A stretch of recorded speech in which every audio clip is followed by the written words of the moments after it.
આપણે ભાવનગર જિલ્લાના મહુવા તાલુકાના તલગાજડા ગામમાં લગભગ 37 બાળકો એ બસમાં જઈ રહ્યા હતા. મોડલ સ્કૂલના વિદ્યાર્થીઓ હતા અને વરસાદ વધવાથી, પાણીનું લેવલ વધવાથી એના જો ડ્રાઈવર છે બસના, જાકીરભાઈ મારી સાથે છે, એ એને સુરક્ષિત સ્થાને એક માહીનું ઘર છે ત્યાં લઈને ગયા હતા.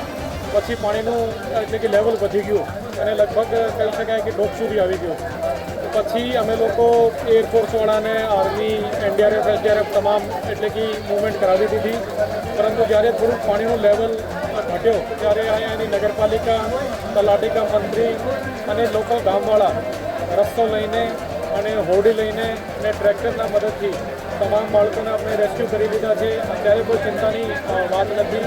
તમામ 37 બાળકો સુરક્ષિત છે અને સાથે સાથે આ નીચાણવાળો વિસ્તાર છે તો ત્યાં લગભગ 50થી વધારે ઓવરલોડ હતા, તો એનું પણ રેસ્ક્યુ કરવામાં આવ્યું છે. એમાં લોકલ જે એસડીએમની ટીમ છે, જે પોલીસ તંત્ર છે, જે નગરપાલિકા છે, જે ગામના લોકો છે અને જે આપણે કહી શકાય કે આ મોરારી બાપુનું ગામ છે તો એનો પણ આશીર્વાદ અમારી સાથે છે. તો એના સાથે એનું રેસ્ક્યુ થઈ ગયું છે અને અત્યારે કોઈ ચિંતાની વાત નથી.